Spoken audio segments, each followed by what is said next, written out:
This week, the Copycat Crapper won't get off your lawn, and Doc Brown can't save you because his dear DeLorean has been demolished. Thanks, Rite Aid. We have a dream, we have an agenda, and we clearly just want to watch the world burn in a blazing ball of anarcho-nerd culture. It's Lose a Turn. Welcome to it.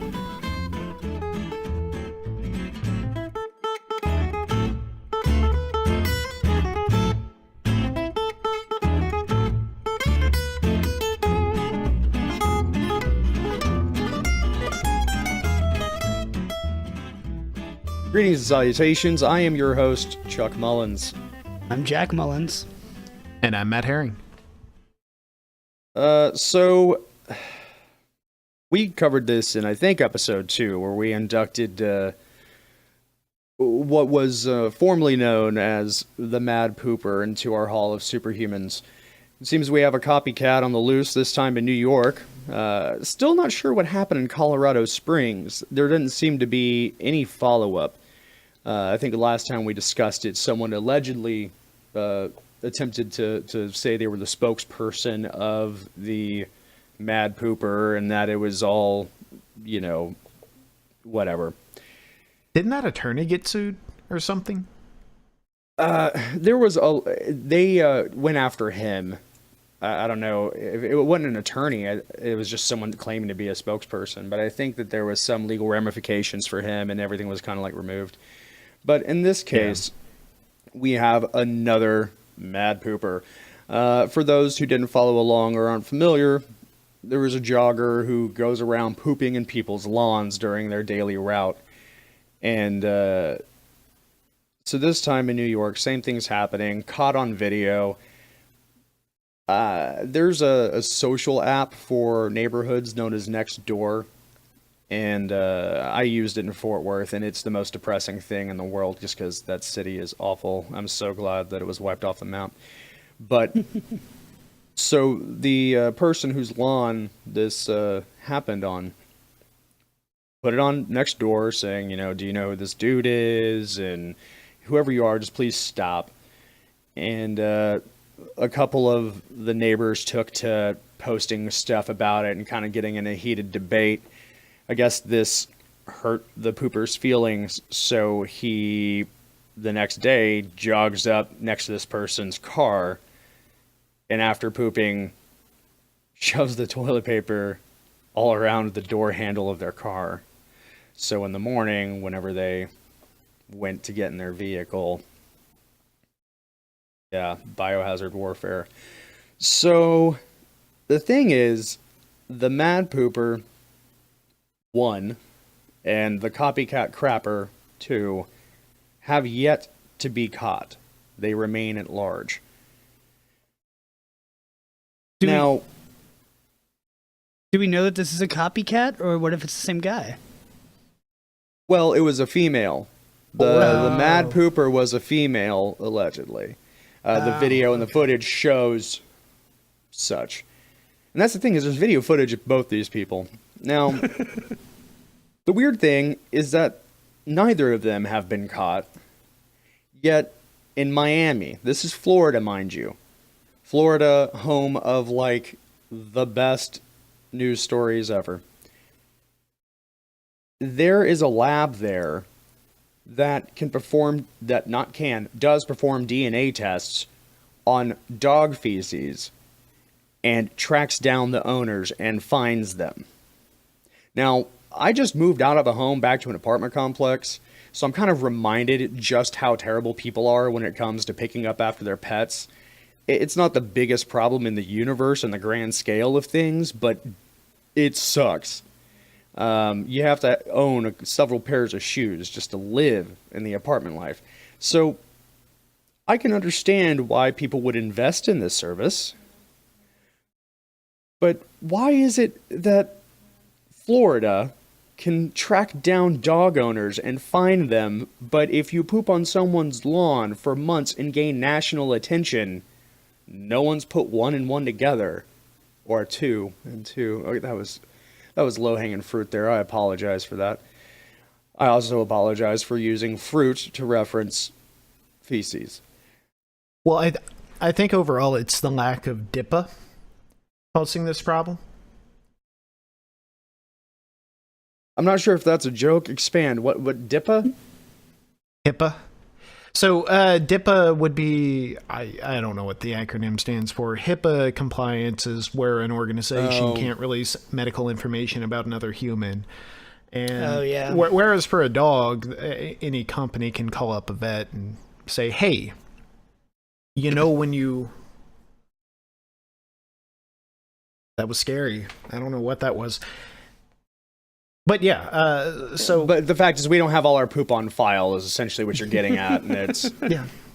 I mean, would you submit to that if it was like, okay, we need your fingerprints and then just gonna swab your anus?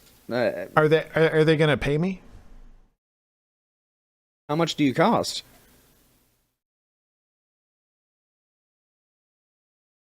It depends I guess it's on negotiable? what you look like, but yeah, negotiable. Jesus. I'd say You're Matt so costs shallow. $4.50. I mean, I'm thinking probably closer to $3.50, but you know, So $3.50. you went down $1? Lowest bidder, damn boy. So I don't really have too much more other than it's just profoundly. I don't know. I find it beyond the realm of belief that video footage of someone constantly crapping on people's lawns on a jogging route. I mean, it's not like this person traveled out of nowhere. It's a regular occurrence. Regular. Jeez, these are too easy. It's hurting me to just continue this conversation. It's time to just talk about something different, I think.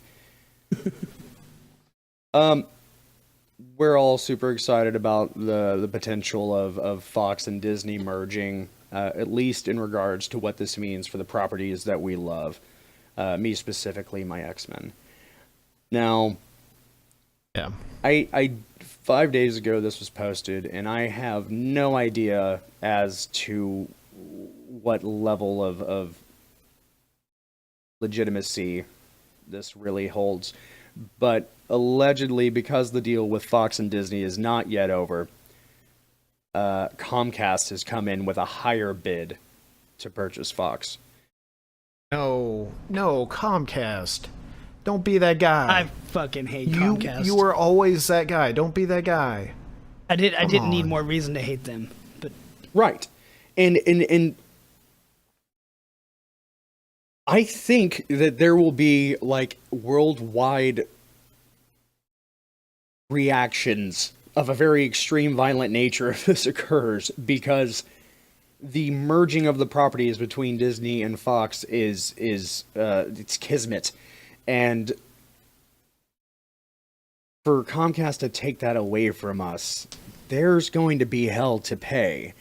And not only to Comcast, but to Fox.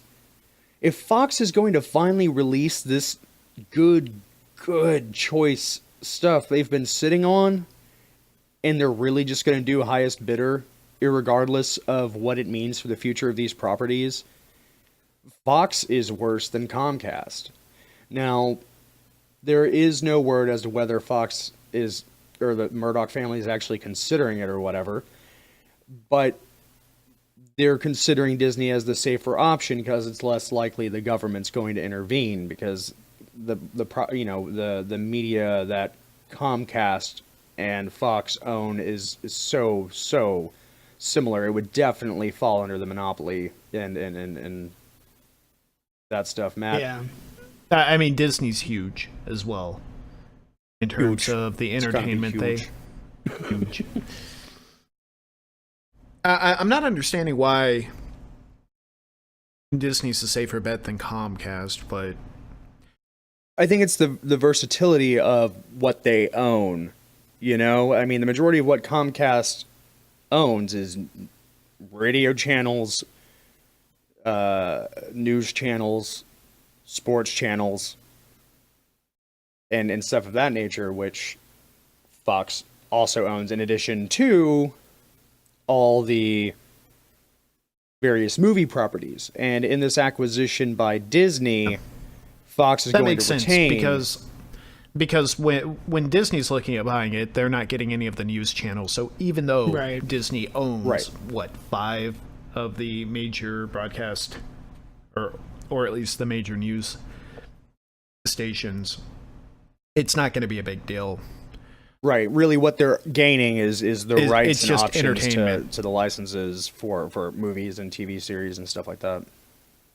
And we've never fully talked about the fact that that is kind of dangerous as well. If someone owns all the most popular entertainment, they can slip whatever propaganda they want into it, and it's going to have a major influence of, I guess, the zeitgeist of the entire culture. Well, that's no different than how things already are. I mean, with Fox and Hulu, that's another interesting thing that I was going to bring up last week. We didn't quite get to is that Disney kind of announced what their plan is with their streaming service. That we've already discussed a little bit, but it's going to be launching in 2019, and they've outright announced there's going to be no R-rated material on it, and a bunch of new stuff created specifically for it, along with, of course, their back catalog of kid-friendly stuff. Now, with this, their television shows that are going to be a little bit more racy, kind of because of Marvel and stuff like that, allegedly Marvel, will be going to Hulu now. Okay. But the current Fox series that are going on Netflix will remain there. So they're going to be spread out throughout Netflix, Hulu, and their own streaming service for a bit at least. So they aren't at least they aren't going to cancel or put an axe to the Netflix offerings. Something Right. that is really interesting is the fact that Comcast owns 30% of Hulu. So if Comcast gets this acquisition of Fox, then Hulu stays a little more, I guess, owned by multiple companies than it did before. But No, Fox has a huge stake in Hulu. So if Comcast acquires Fox, then the majority of Hulu is Comcast. Well, Disney owns, like, I think it's close to half currently. Of Hulu? Doesn't it? Oh, I didn't know that. Okay. Oh, we're going to have to do on-the-fly research right here. Disney's stake is, I don't know. Y'all keep going, and I'll try to find some answers. Well, speaking of for us. other Disney stuff, Kingdom Hearts 3 has a new trailer, and it's going to be including some of our, little buddies from Monsters, Inc. It's been quite nice. a while, as far as I know, since we've had any updates on Kingdom Hearts 3. Now, I've honestly and ashamedly admit, I've never held a controller and had it control anything regarding Kingdom Hearts. You're a terrible person. Tell me about Absolutely it, Jack. awful. Have you how have you been waiting for KH3 as the cool kids call it? Well, like most people who've been waiting on it, we kind of gave up on the hope of it because it's been like 12 years. Not really, Yeah, it's been but incredibly close. delayed, hasn't it? Yeah. Because they first launched the trailer for it, I think, when PS3 came out. Oh yeah, 2005. It seems was the last entry. 13 Things- years now. Yeah. So we kind of all gave up on hope on it. So now that it's actually, we're seeing it, progress now.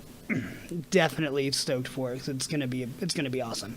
It's a great. I mean, game. it's granted with all these things, there's a huge potential for pushback and delays and stuff. But from my Right. understanding, it's currently slated to release this year.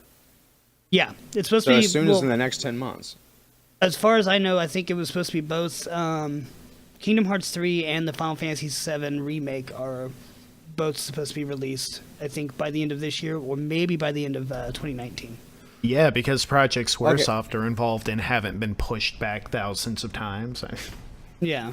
Your hopes Yeah, I are didn't know really they high actually on even this. announced a date for 7 since the last time they pushed it back, because I have, I've had it in my pre-order queue for a year now, and I thought it was supposed to come out like Christmas of 2017 or Christmas of 2018, and it got pushed past that. Yeah, that's what they initially announced, I think, with it. But it was, I think it was a couple months ago I was watching something that showed that they should both, Kingdom Hearts 3 and Final Fantasy 7 remake should be released by, I think it's the end of 2018. Excellent. originally Final Fantasy VII, the remake, was supposed to be released in 2017 around Christmas time.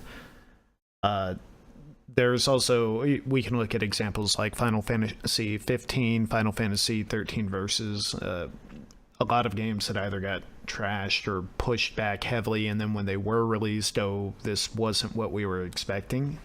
So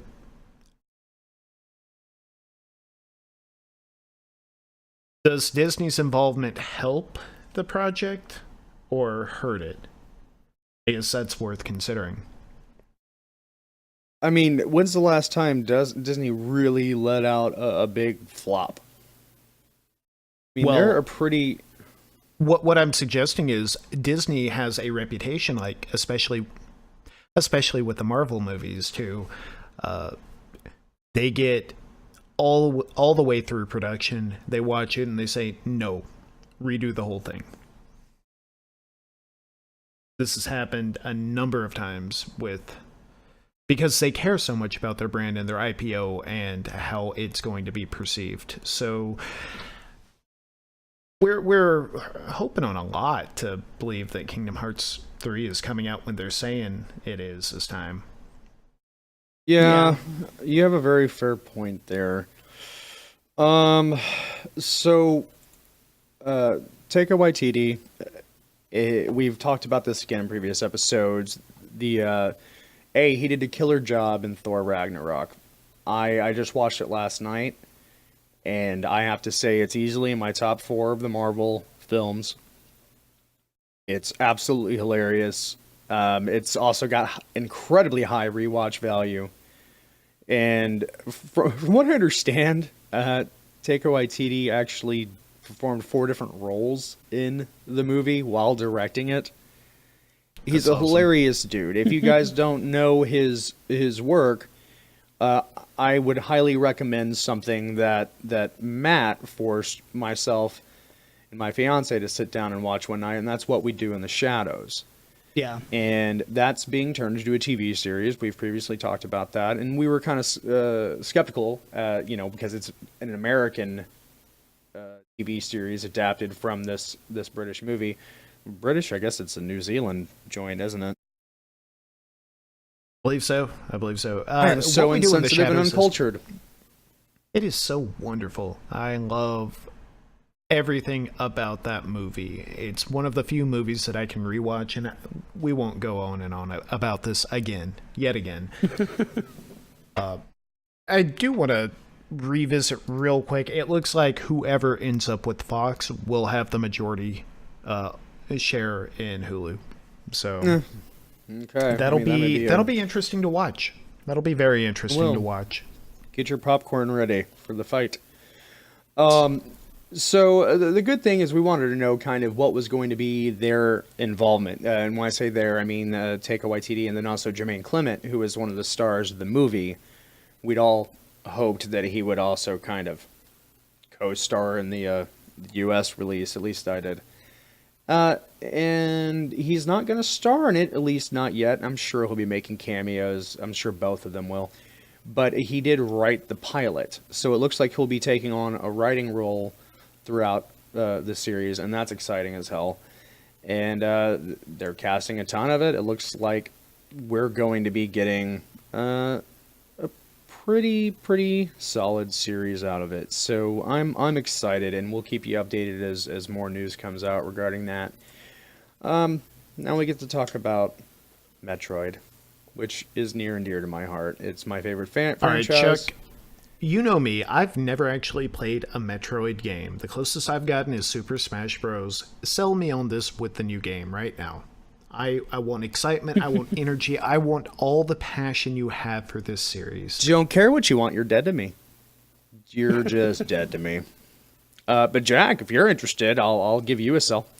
Absolutely. I'd love to hear it. So, the Metroid Prime series broke the mold in a number of ways by turning the Metroidvania-style 2D platformer into a 3D first-person / third-person game. Very, very minimal third-person. It was a very ambitious concept, and it was handed over to a team in Texas who did a bang-up job, knocked it out of the park, and I hear Texas. Texas sounds good. All right. On the planet of Texas. Texas.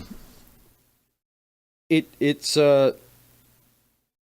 did a very amazing job of being able to hold on to the core values of this 2D platformer, turn it into a very intriguing first person perspective, and add a bunch of unique, be able to play around with the space they were given. I'm hearing a lot of intellectual conveyance of your perception of the game, but what I'm not hearing is the passion. Short of when you said Texas and I felt that little spark, where's your passion at? Come on, bring it. Samus is my higher power. I would have. I don't have any of my. I mean, I've just moved, so I don't have any of. I would have all my statues and figurines here in my game cases. I friggin' love it. And at E3 last year, when they, I guess it wasn't last year, maybe it was a year prior, when they teased Samus Returns for the 3DS and Metroid Prime 4, I and all my brothers and sisters out there kind of lost consciousness and swooned. I can't explain how excited I am, because Nintendo really does not seemingly give Metroid the care and love it deserves. Historically, they have not. The reason for this is very simple. Japan doesn't really care for Metroid. It is not one of the better selling Nintendo titles over there. And I'm not really sure why, but it's just that game style didn't really appeal to them. So when it comes to celebrating Mario's anniversary and Pokemon and all their other top tier titles, they go out and do huge things. Whenever it was Metroid's 30th anniversary, crickets. The best thing, the only thing they've released from that franchise in the last, I guess it was 8 years. I don't know. It's loser turn. I make up shit. We all make up shit. In the last 8 years prior, I think it's a safe bet. You were doing so well. I was imagining, I've got a little bit of room I can make on this bookcase. I could have had an altar going for Metroid, maybe one of those giant plasma guns coming off with a globe of light at the end. That would have been pretty awesome. And now you're talking me out of that? What's going on here, Chuck? Nintendo hasn't given it the love it deserves. Here in the States is what I'm hearing is Nintendo in the sucks. European countries. Yet again, Nintendo sucks. On the fence about that, but no, just so no. The thing is, they've mishandled it, and they gave us the Metroid Forces League, Federation Forces soccer thing. I don't even fucking know. It was an awful garbage game that should never have gone under the Metroid franchise. It was the only release they had for the 30th anniversary, and it was devastating. So whenever they actually teased that they are continuing with Prime, which was thought to be a 3-and-done thing, it had closure, they're making a new installment. It's huge. This is huge news. That being said, all we got to see was the number 4 in space, and it kind of had a hint of the score of one of the reoccurring music themes in the Metroid series. That's the only teaser we've seen thus far. So we're all hitting the streets and trying to sleuth the best we can. We all have private detectives. I'm damn near broke right now. I'm eating ramen just because my PI costs so damn much. I'm sitting across the globe trying to find any information he can on my sweet Metroid Prime 4. It looks like... looking, can you go ahead and have him look into the Final Fantasy VII remake for me? Find out if that's really coming. If I should start getting excited now. Find out if they're breaking it into multiple games. Because I will not be able to... They are. That's the thing, man. Yeah, it's going to be segments. The thing is, Bandai Namco in Singapore may be the big development team behind Metroid Prime 4. There's rumors of it. They aren't hiding the fact that they're kind of doing this, but there's no official announcement yet. So it seems like Bandai Namco Singapore specifically is working on this as we speak. There's no way it's going to release this year. I mean, I'd be shocked and fall out of my seat. Now, as for Final Fantasy VII, yeah, it's going to be broken down into you know what would get me more excited about Metroid? Playing it and understanding how fucking amazing it was? Yeah, no, if Netflix threw their hat in and put some Netflix money behind there, they started developing a series like they did for Castlevania, or like some of the original animes they produced, like Seven Deadly Sins. That has nothing to do with Netflix, and you damn well know that. You're talking about putting a Nintendo franchise into a TV series or a live-action film or even an animated film, and we know that Nintendo's very picky about that. You know what, though? They've been burnt.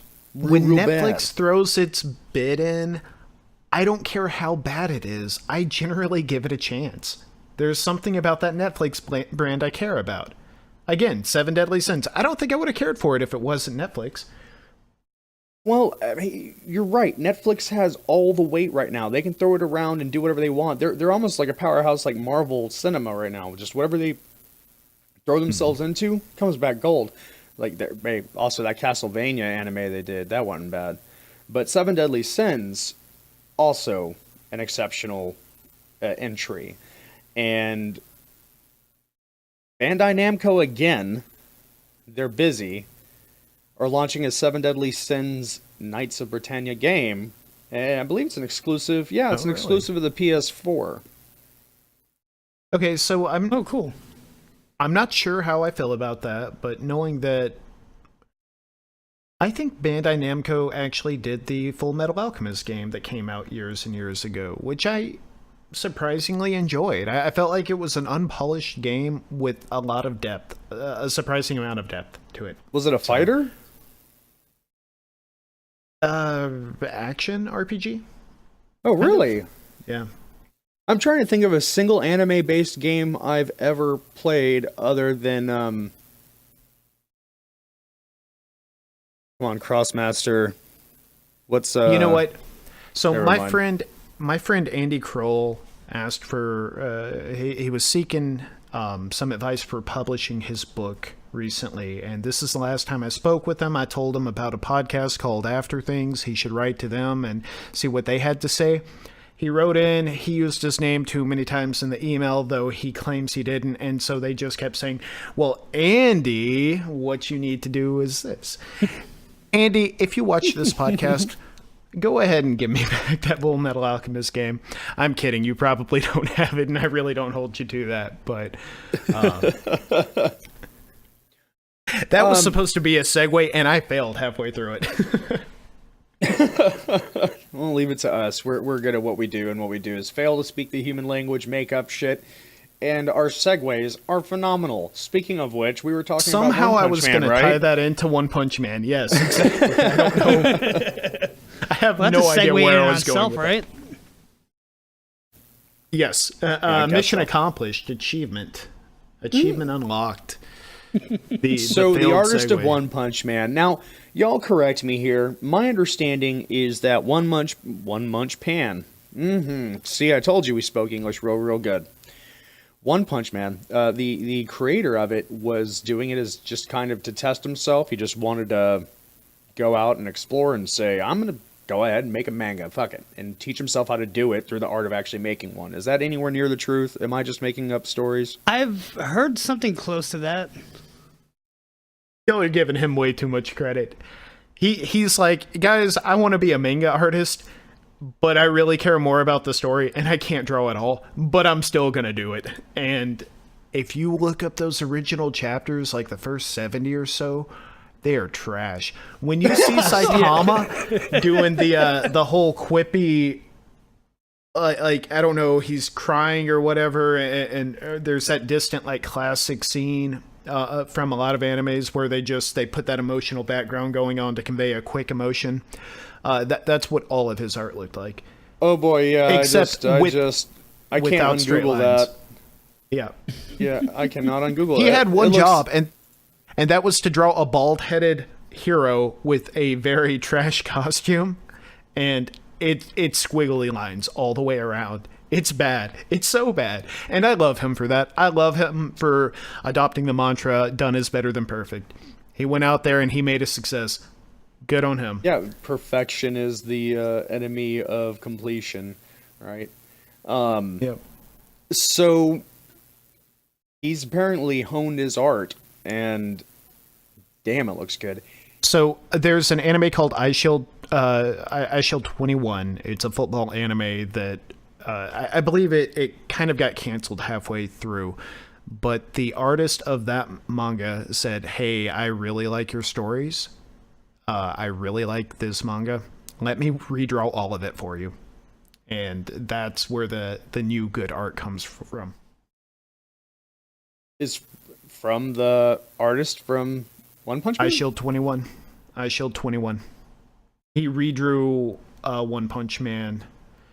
He got in contact with him and he's like, "I like this stuff. Let me help with the drawing." And yeah. Oh, okay. So, okay, then I've been completely... Gotcha. Okay, so the artist of the manga isn't the creator anymore? Come on, wait, break this down to me.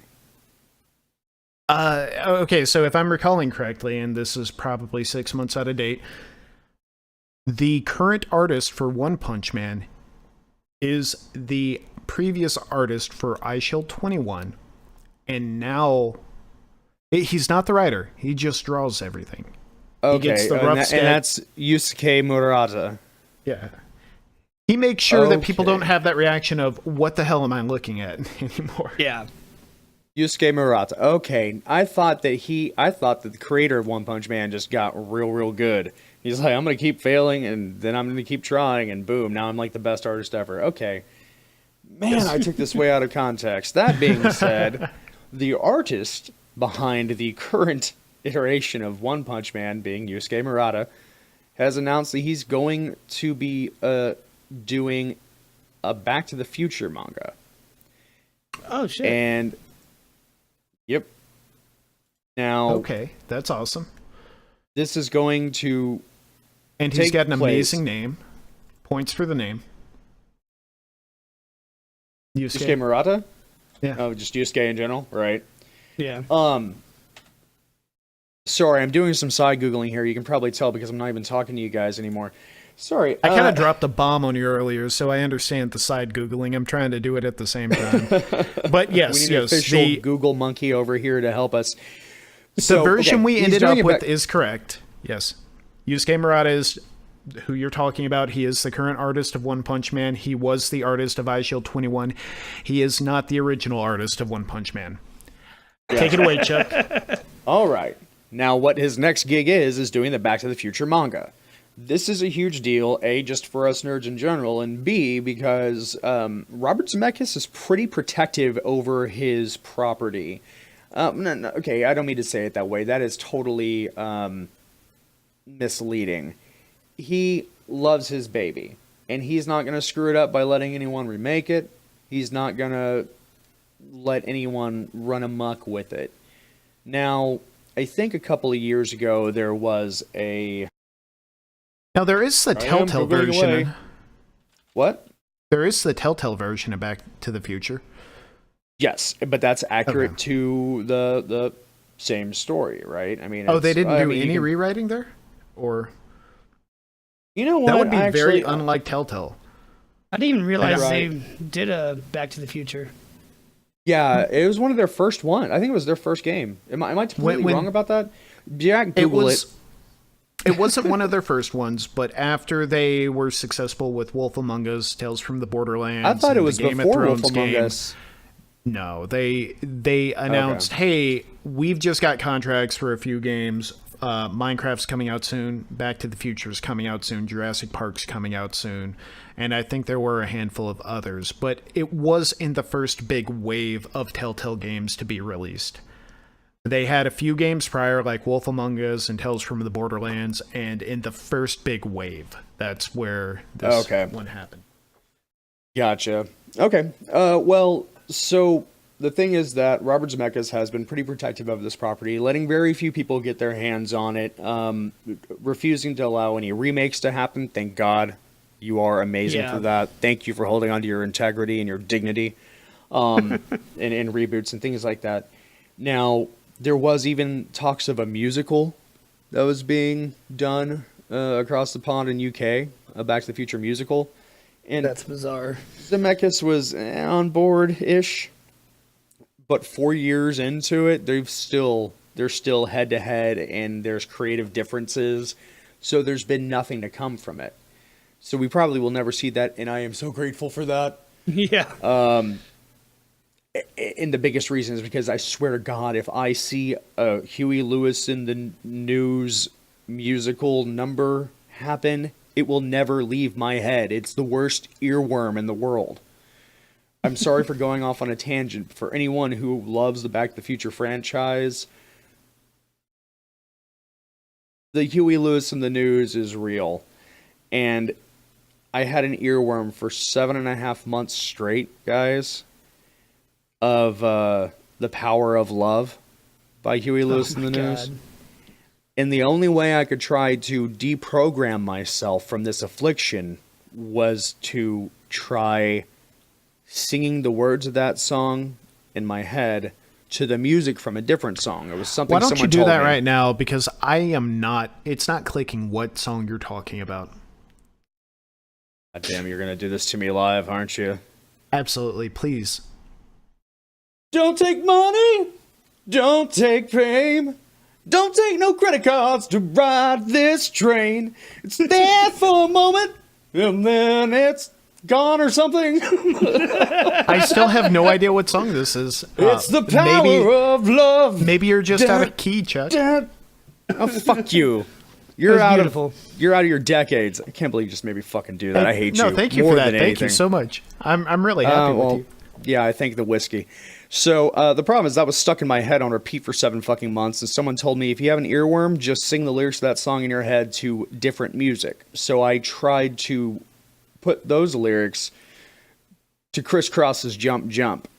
The problem is that in my head was a perfect mixture of the two, and that got stuck in my head for another 8 months. At work, I had to blare music in my ears, because if I wasn't, it was Criss Cross's Jump Jump and Huey Lewis's in the News. Power I of need to hear Love. this version. Oh my Oh, god. you don't want to take a trip in this ghetto, man. Not alone. How do you So- put that song to crisscross? I'm not gonna sing that next. I've been your jukebox once. You Your got to little give me monkey some once. warning. If I had known, I would have saved it. You spent your quarter and you're done. I'll grab another quarter. I've got a few dimes here too. Oh, I'm sorry. This call seems to be breaking up.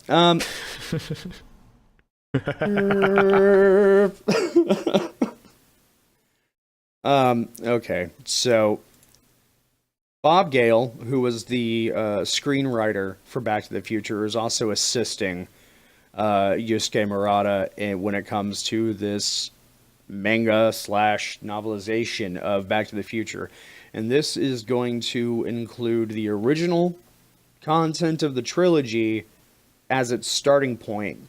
And from there, it's going forward. All new content, new adventures, what happened, what things that were alluded to in the movie that you didn't get to see take shape.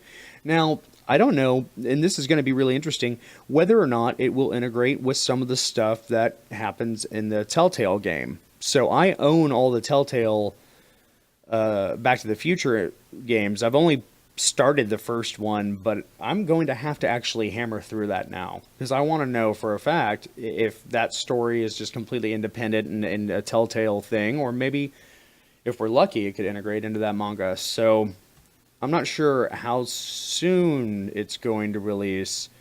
Okay, they're serializing the manga in the next couple of months, and I do have a little bit of an issue here. We've got such an iconic Western.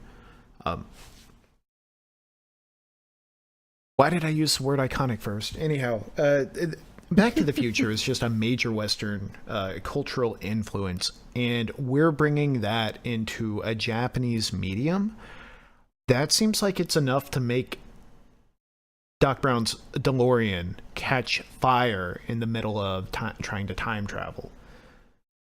I mean, it doesn't just take like that phenomenon. It could just be a really bad driver rear-ending Doc Brown's DeLorean, apparently, to cause it to catch fire. Guys, What? all jokes aside, as soon as we find a link to a GoFundMe, we're going to be announcing this all over our social media. A poor man who owned one of these rare DeLoreans was rear-ended, and the vehicle caught fire, and he pulled over into a Rite Aid, and he went inside to get assistance. Excuse me, guys. And he asked for a fire extinguisher, and the stupid people behind the counter said, no, we can't lend you our fire extinguisher. And he was like, okay, then come outside, and my DeLorean's on fire, put it out. And they said, well, we haven't been trained in doing it. And he's like, oh my God, just give me the damn extinguisher. And they said no, and they called the cops, and the DeLorean burned. Oh. Okay, so as many things that were against that DeLorean, this was a problem. It's clearly from the mangaization of Back to the Future, creating this time anomaly that had to be corrected. I'm not sure how the time anomaly was corrected, but anger, the universe's anger was put forth, and now we know that it's a mistake. Why are we actually putting our faith into the Back to the Future manga? Maybe the proceeds of it will go to Daryl Kinsley. He was the poor gentleman who is now without his beautiful DeLorean. The pictures of this thing on fire. I won't click play on the video because it will break my tiny little heart into pieces. But it's total, man, complete loss, and it's just because they wouldn't give him. I mean, not just because. I mean, the fire extinguisher could have helped, maybe though, before it became the big fire. Maybe he didn't get the memo, and the car caught on fire instead of its tire tracks.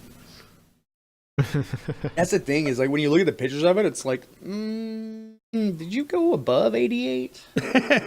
Hey, so $1 million idea here, and maybe this is what the GoFundMe needs to see some success. Let's take the charred shell of a body that DeLorean now is, and turn arm that it with into, hatchet chucks. Yes, and to be Equipped a with battle hatchet bot. chucks. And make Yes. it a battle bot, and let's just reboot battle bots while we're kicking up all the old things, Absolutely. Yes, absolutely. Let's which do this. Discovery and Science Channel are probably on board. Yep, actually this... Yep. Okay, sorry. Yep. How much? Okay. Yeah, no, Disney and Science Channel apparently also get their news from us, and they said it sounds like a good idea. They're on board for it, man. They're offering you $350 for the option. $350? $350? $350. Yeah, so apparently, and I didn't know that it only ran for like 2 years. Did it? Was it only 2? I guess. No, actually, it was done twice. Okay, yeah, it was done. It started in 2000 and ended in 2002 on Comedy Central, and then apparently here tells me ABC revived it, and that was from 2015 to 2016. I didn't see any of those. I don't know if ABC did go with it or not. But Discovery and Science Channel are kicking it back up again, and I am all for that. The problem is that I'm not all for that at all. This needs to go to the Deekest. That's English 101. Deekest. Definition. Jack? What? Deepest, darkest? Is that what you're going for? No, I was just asking Jack to define the word I just uttered. Deekest? Deekest.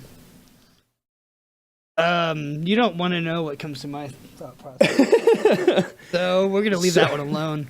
Tuck that away. Leave that one fall. There's a word Dixit. That also just adds to what went through my thought process. So I think all those words mean the same thing to Jack. It means an utterance. So clearly, Dixit is what you did. Yep. Forgive my Dixit for Deekest. My Deekest Dixit. Yeah. Now, the thing is that we want to hide this thing under the I'm going to do it again. That's just the word. The deepest, darkest web. Under the web. I mean, we previously talked about like hacking ham radios and kind of creating a new web on that platform. Because seriously, if we're going to bring up our AI younglings as they're developing into a world where we're watching robots kill each other for sport, is this really the kind of stuff we want them to be privy to? Well, it sounds like we just need to put our foot on the gas as hard as possible and bring BattleBots to the military. I mean, they're already doing that. but did They're already y'all doing not it again. Did What, y'all not Jack? begin to think that, maybe this will be the reason why robots finally take over and destroy all humans is because they saw what we did to these poor robots and make them battle each other? I'm saying hide the shit in the deepest Okay. web, Jack. That was my Dixit. And the Those are military's Dixit. doing it too? Well, yeah, I mean, they're doing it again. This time, apparently better. They're now testing. They're doing their drills with ground robots that are armed to the teeth and firing their rounds. Now, I haven't seen any footage of this, and I don't want to. But, of course, there's an interest in militarizing robots that can just, murder people real good. But the last time we tried doing this in the field, it was 2007, was it? No. Nope. Real good when I research. Side Google. Sometime in the last 8 years. Y'all don't care which year it was. They,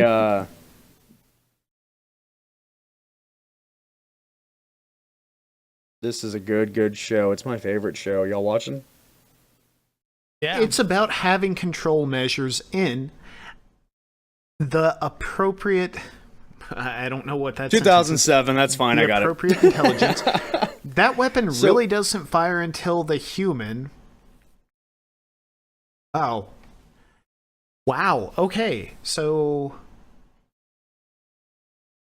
ground drones being forced to navigate minefields like they're our little bitches. And we got more content to put on the Deekest Darkest web. Chuck, why don't you...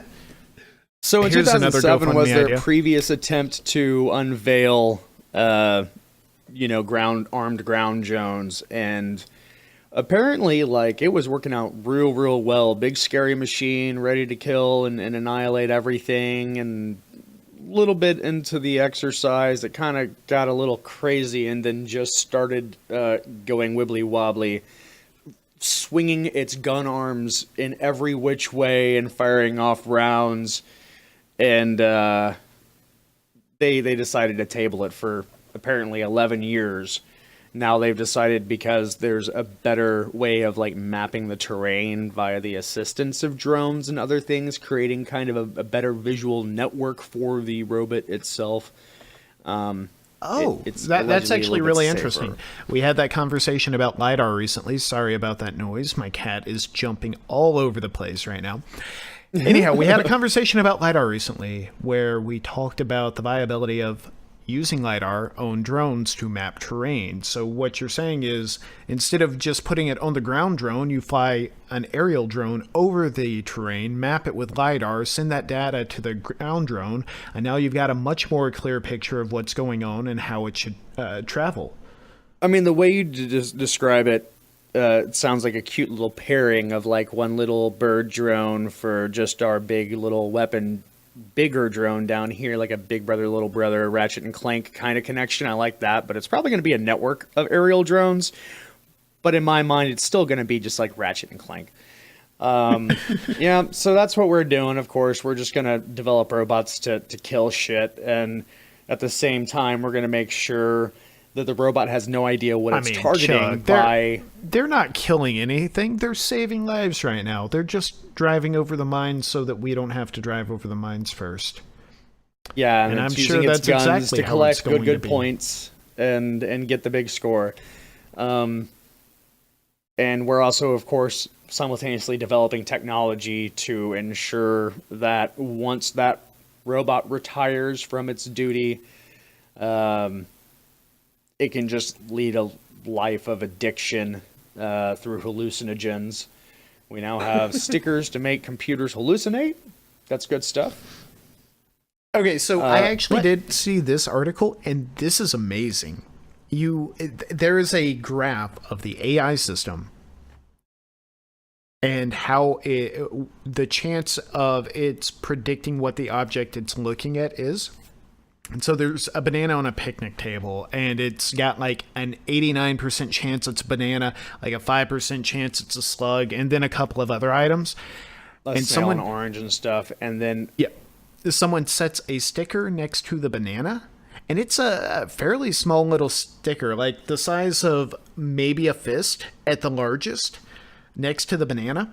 And it's just got maybe some metallic shapes on it or something like that. It really doesn't look like anything. It's very strange. And all of a sudden, banana drops off the list, and it jumps to like Completely. 95% chance it's a toaster.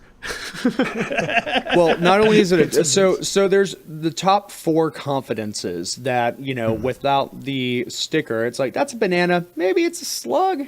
Is that a slug?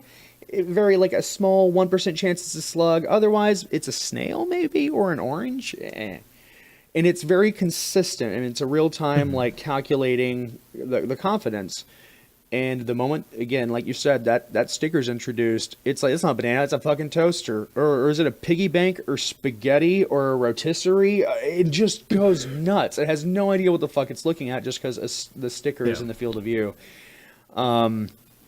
It's pretty amazing. It's also horrifying when you start thinking of things like the Tesla autopilot and its ability to see the world in front of it and make predictions based on, oh, is that a car in front of me? Oh, no, that's not a car. That's just,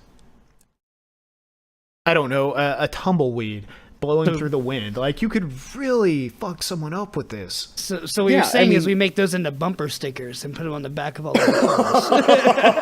I mean, this thing was smaller than a bumper sticker, yeah. And that seems like Next time a someone realistic pisses you possibility. off, you just on the back of their car, and it's like, this is the most open lane you've ever seen. The back of my car. And then it's the poor DeLorean again. Too soon. Oh, wow. So it's really interesting what we're doing with when it comes to just traffic, addressing traffic in general, and with vehicles. Elon Musk is working on the Boring Company tunneling underneath, and growing up with all the ideas of the flying vehicles. Of course, we're going to have to get to flying vehicles by having like super well lit F-Zero style highways that are all futuristic, and China is working on that right now. They've got a prototype kilometer of road that is solar powered and charge, as long as I don't think there's a vehicle really that is receiving of it, but that could charge solar powered vehicles electric vehicles while it's driving F-Zero on a style? solar-powered road. Well, no, it's not going to hover. Well, okay, but my understanding is these are just solar panel roads that absorb, like you've already spent money on the infrastructure, and there's this massive amount of space, so it can absorb solar rays very easily and store that energy up in batteries to be supplied to a grid. Is that not what's going on? It's trying to real-time charge electric vehicles? Yeah, there's coils that are built into it, so it's only 3 centimeters thick, and it's 3 layers. But the solar panel is storing up charge, and the whole road is solar panel, and there's little coils that come up to the surface that will, as the vehicles are driving over it, charge the vehicles. It also is self-heating, so it'll melt snow or ice as That's actually that the builds up. most compelling reason to do this. Self-melting roads. Yeah. I've never seen a better argument for that, and that stems from the idea that these solar roadways are not very smart. When you're making them after tempered glass, which is the best material when you're talking about the cost for something that large, tempered glass can easily be broken by simple sharp points hitting a stress spot. Yeah, like the little porcelain. Sure, yeah, you little can chip take of a porcelain spark kind of plug. thing. Spark plug, that's it, yeah. Yeah, you can pound on a tempered car window basically all day, and you're very unlikely to break it with a mallet. But you take a spark plug, you smash it, you take one piece of that's porcelain that's in there, and you throw that at the window. You are going to shatter that window with very Right. little effort. And it's just because of how sharp porcelain breaks it. But when you're talking about rocks being ground or dust and other sand particles that are glass being ground into it, you're going to build up stress points on the glass over time and very quickly just create a brittle road that will shatter as your very heavy vehicle drives over it. Yeah. I mean, it doesn't specify what they're using as the top transparent coat, but presumably they've already considered that, because if we're going to put that much money into redoing their infrastructure, it's got to be at least, it's got to have look at enough it this longevity way. to support the cost. Now, Look at it this of way. course, Your what? iPhone screen is using tempered glass, and how many of you have dropped that onto concrete? And though it's not hitting with enough force to actually break that glass, the glass still shatters because there are sharp little points on the concrete, and Sure. it just happens to hit the right spot. Yeah. Now, But this thing may is be they an develop- incredibly expensive version, but yeah, go ahead, Chuck. I'm sorry.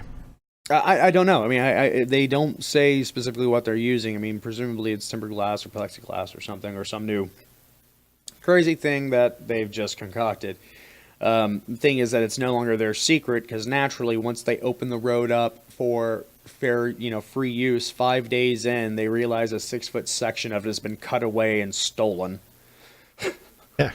Like out of a cartoon in the middle of the night, someone's like, okay, I'm going to find out how to make this myself. And they cut away a 6-foot section of the road, about half a foot wide, and walk off with it.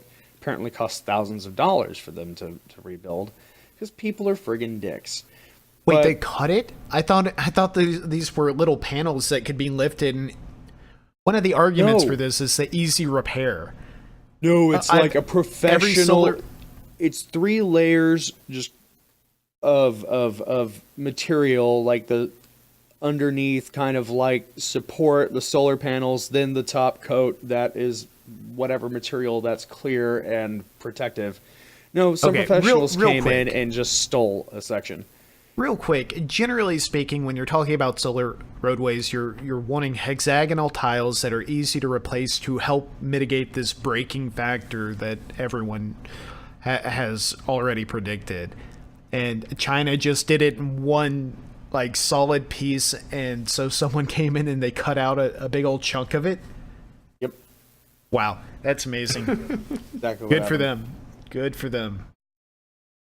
This is how we justify our jobs in IT. I mean, I hope that this can continue and we can actually see cars that are able to, self-charge off the roads, and we can like live that fantastical future we all dreamed in. We know that Elon Musk is, and we know that no matter what, Elon Musk is going to see that future. Human body be damned.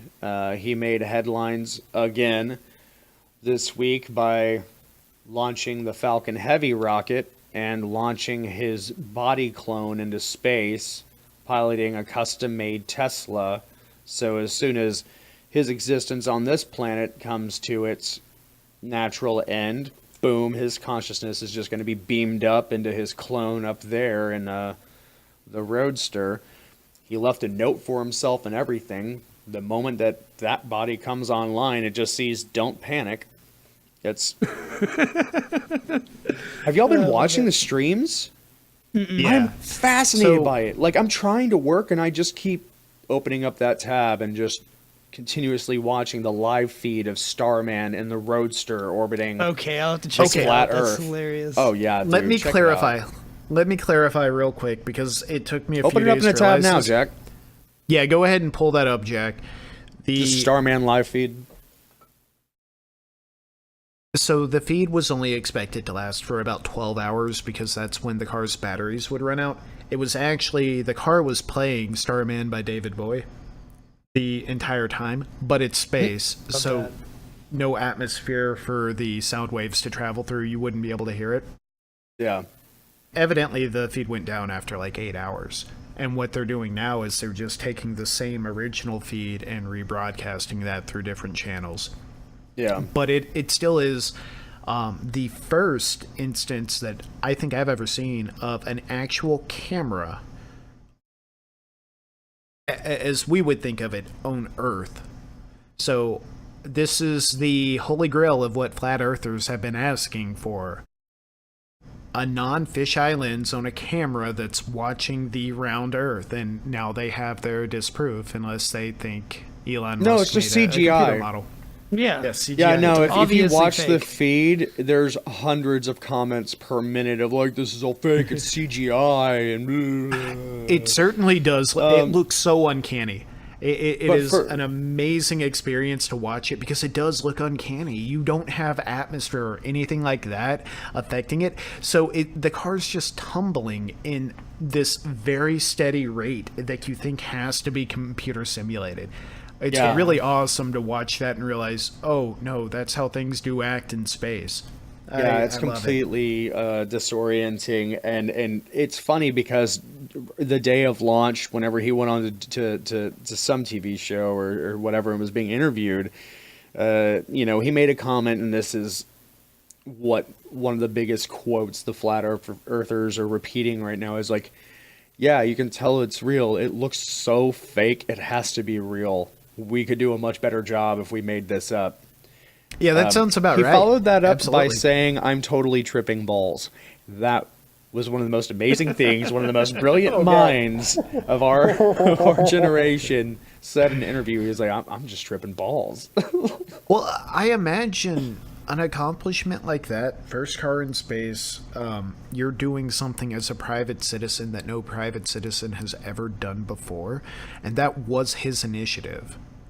That's not something from purely the SpaceX initiative. He sent his own personal car up there, and I imagine the high from that kind of accomplishment is tripping balls. You can't Yeah. just Absolutely. snap yourself out So of that. little went wrong with that whole launch. Yeah. It was a very victorious all the way through. It's incredible. I mean, they just- they definitely have had more successful launches, but that hardly matters because they had this awesome success here. Yeah, I just hope he has a real good low jack on that car. And I wonder if it's gonna be like, the Russians that just launch up there and take it. Another planet we have yet to explore, just being like, nice ride. He's gotta have some good low jack on that car. Gentlemen, it just goes to show you that it's all stranger than fiction. Speaking of which, Segway. you ready to play a game? Friends of mine? Sure. Yeah, let's do it. Who's Sonic gonna win edition. this week? Nah, not yet. I ain't giving it to you that easy. Sonic is. So, the way this game is played, for those who don't know, it's a simple trivia game. I ask my co-hosts here a video game related question. They say whether or not it's true or false. I, of course, if you can't tell, am Drew Carey reborn. He's still alive, but he's occupying my space. And Have you by heard the the end of it, phrase we'll have a where the tiebreaker. points don't matter? Because there's always a tiebreaker, and we can't do anything about that. Except for the last 2 weeks where I had to pull those tiebreakers out of my butt because I simply forgot to. Oh, third week in a row. Thank you for proving my point. Yep. Mr. Matt, Yes, sir. lead video game designer of this game. But is this true or false, or? So, yes, hated the Chicago Bulls so much that he programmed them to miss the majority of shots in NBA Jam.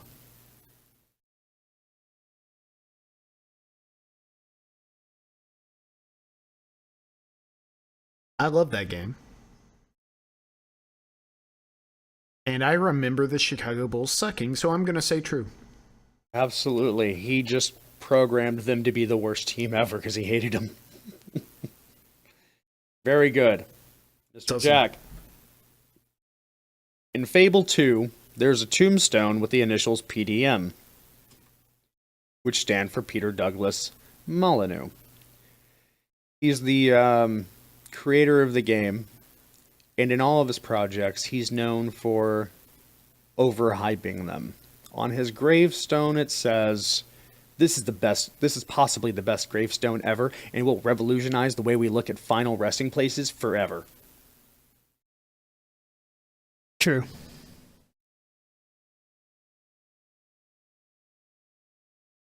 Matt? You know, I would have believed that of Donald Trump, too. Yeah, I know. As a marketing approach for Pikmin... By the way, we couldn't hear your whether or not Jack got that correct or not. Did he get a point? Yeah, he did. It was obviously true. Okay, awesome. Back to Pikmin. What's going on? Nintendo cultivated a brand new breed of flower and was even allowed to sell them in the US. It was known as the Pikmin flower. False. It was true. They cultivated a Really? brand new breed of flower and got the rights to sell it in the US too. Look it up. Wow. Mr. Jack. In The Wizard of Oz for the Sega Saturn, there was a cheat code that allowed you to play a secret level as Toto. Say false. All right, Jack's at 2. Matt, you're at 1. Mr. Matt. Link was named for his role as a link between the player and the game. True. All right. There's a little Bonus bit more fact. to that, but yeah.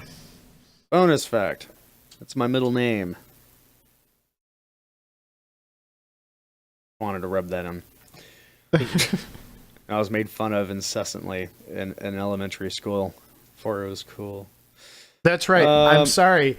I completely thought he was trying to form a sentence there. Chuck's middle name, the bonus fact is that his middle name is Link. Hate you. And Jack. Is that right? Is it Jack's question? Yes. Yeah. Jack. In Michael Jackson's Moonwalker for the Sega Genesis, in the options menu, there was a classic BGM sound test that contained 13th full 16-bit versions of MJ songs, including the then previously unreleased song Smooth Criminal. I want that to be true, so I'm going to say true. Awesome. That means we are tied without me having to interfere. That was false. Oh. Yeah, would have been cool. Smooth Criminal was released before that game. It was released in 1988. Oh. That's what you got me. Also, I don't think they had any full MJ songs converted to 16-bit. Thought it would be a cool fact to make up. Yeah. Okay, gents, so we're down to the tiebreaker. In this case, I'm going to announce a couple of teasers. You all follow the clues and give me the answer as soon as you think you have it. This Street Fighter character was going to be named after a beverage. An alcoholic beverage, to be specific.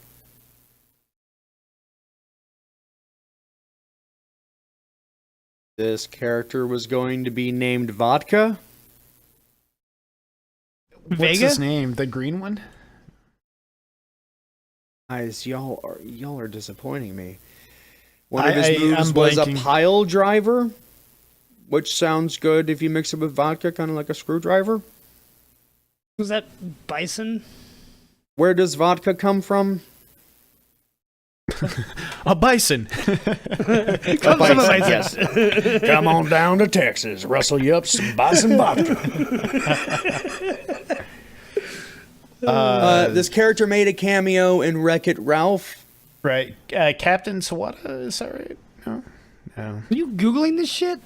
Have you motherfuckers Googling ever the played Street cache. Fighter? It's been a long time. When I was like Original 7 years cast old. of Street Fighter 2. Yeah. Come on, guys. Let's take it back. There were like 8 characters before the bosses, so 12 characters in total. Well, I'm trying to remember all their names, too. My guess is the Russian. I just can't remember the name. It was going to be vodka. Jack, come on. I'm about to take the win here, just because I'm y'all mad are because it looks like disappointing Matt's me. Googling it. I'm Googling a list of the names. Yeah, I'm not about to start announcing names because y'all will just say, "Oh, that one," whenever I say it. Oh, that one. And I'm trying not to just announce Is it names E randomly. Honda? No. Is it Chun Li? Is it Ryu? I really don't know. You all lose. You're all dead to me. Blanca? No, not Zangief. Blanca What the hell wasn't is wrong. wrong with you fuckers? I forgot about that. I forgot that was somebody in that game. Who? Zangief, however you pronounce Zangief. It was the big bear rustling Russian, big like falcon. Yeah, there he tiny is. little red underwear. His name was going to be Vodka. Man, I thought this was going to be. That's the why I was simplest confusing the tiebreaker green guy ever. for him. I'm like, I forgot all about it's him. that chest hair doing it that was messing He was with in me. Wreck-It Ralph. Did y'all not watch that? It was the I've I never didn't. seen it. amazing film. Oh, I love it. Wreck-It Ralph was awesome, but I didn't recall seeing him. Guys, you have broken my heart, and I expect you to lift me back up Congratulations by telling me for something winning, good Chuck. that happened. Give me a win. Does anyone have Okay, a win? I'll start in case I have to dip out early. My win is us starting to stream Monster Hunter World, Jordan and I, and releasing them also on our YouTube channel. Let's Plays. So, Oh, by the way, I loved it. Shelby loved it. It was wonderful. Awesome. I highly recommend it to any of our listeners out there. Yeah, and while I was working today, I was able to throw the stream up on my phone and then listen to it through my computer. So I was able to hang out with you guys the whole day. It was damn good. It was very nice. I can't wait yeah, to see had a lot of episode 2. fun. We have a lot of content to edit, but it'll be up. Awesome. Chuck, do you Matt, have do you one? Or do you Yeah, want me I to do. go? Like I mentioned earlier, I watched Thor Ragnarok last night, and that was super good. It was very, very. It was hilarious and excellent. It seems as if like everyone at Marvel is really taking a page from all their previous successes and kind of blending them together. It's not like it's just a fill in the blank ad lib where they're just like, okay, this works, this works, this works. Let's just do this again with different characters. But Guardians of the Galaxy was a huge hit that they didn't really expect to be like one of the top of the list, but it clearly did because of the way they approach humor. So Thor Ragnarok was hilarious. It was very well done, and I love it. Definitely one of my top 4 Marvel films. The other thing being the release, and we talked about this last week's episode, the release of Final Fantasy 15 Pocket Edition for Android and iOS. Oh, nice, yeah. You showed me a little bit of it. It looked pretty promising. It is super fun. It is the full friggin' game. All the cutscenes, everything, it's all there. The voice acting, nothing is cut out, even to the point where like Prompto won't shut up whenever you're just walking 10 feet because he's complaining, oh man, I'm tired. Whenever you leave Hammerhead and you find that little thing on the ground, Ignis says, I've thought of a new recipe. So it's the original lines from the full game. They're all in there. The only is caveat, awesome. of course, is, and we should have known this to begin with. It's not going to be free. The first chapter's free. They get you hooked there, and then I don't know if they're going to charge for each additional chapter. If they do, I'm going to be a huge sad. That's a real shitty way of doing it, but they'll probably just do one full price for the full game. How much is it so far? I haven't seen a price yet. Yeah, it says free right now when I'm downloading, but that's just assuming the first chapter, I guess. Yeah, that's just going to be the first chapter, but it's really good, and the way they do the controls is very simple. It's just a tap over here to walk over here or drag it, and the fighting mechanics so far, just in the first chapter, you just get like a couple of the blind link teleport things, and it's actually kind of intuitive. It makes sense, so I think it's going to play real well. Hey, pro tip for anyone who has not played the game yet and they're thinking about the Pocket Edition. Get to chapter 3 and you can basically play the entire game.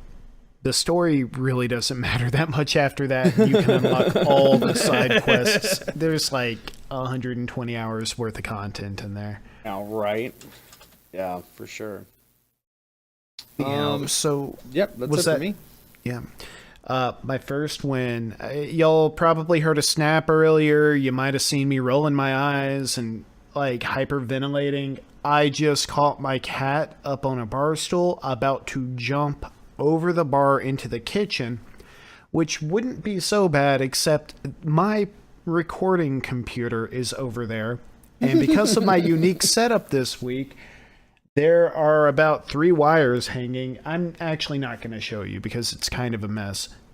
But she almost ripped everything off of this desk.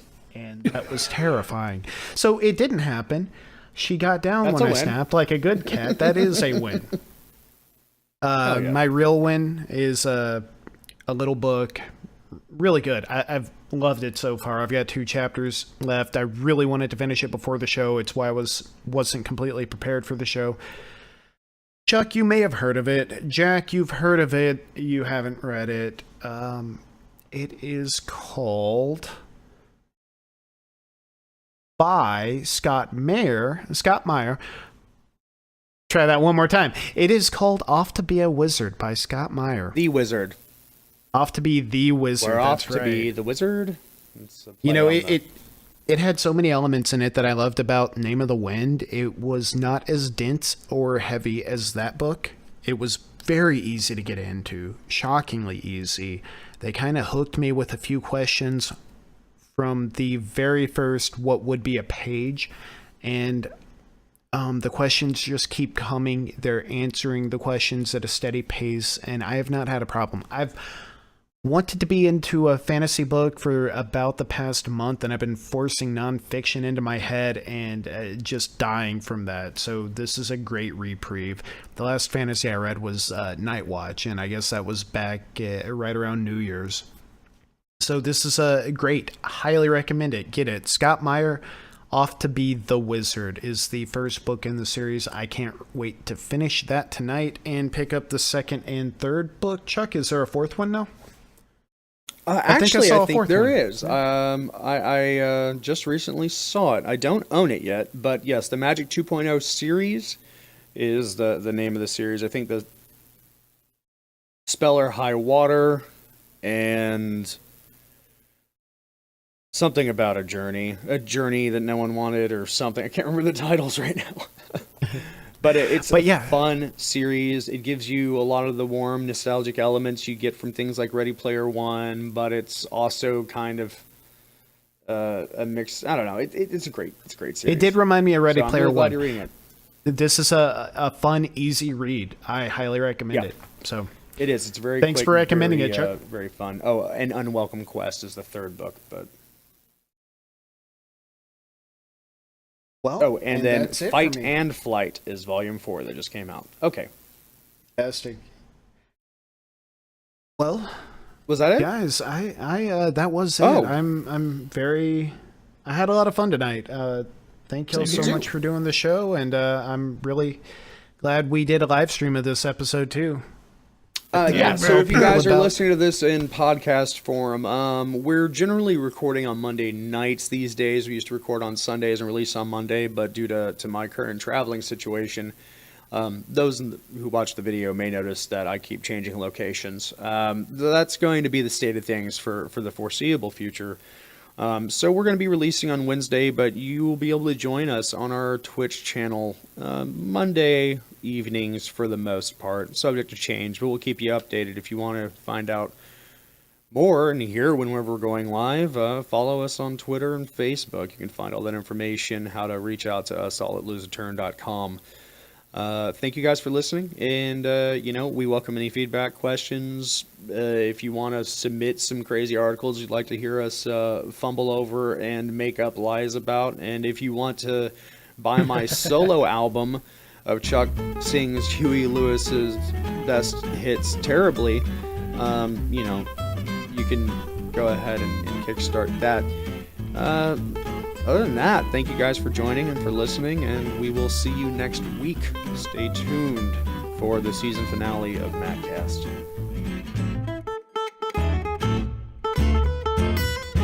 Chuck, real quick, say, no, please don't make me do it. We want to keep our visitors, our viewers. No, please don't make me do it. We want to keep our viewers.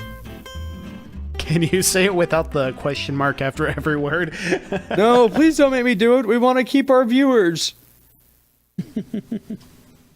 A little more professionally. Are we still live and still doing this? Yeah, we are still No, live, but please this don't show's make me- over. Ba-da-da-da-dun, da-da-da-da-da. Ba-da-da-da-da, da-da-da-da-da.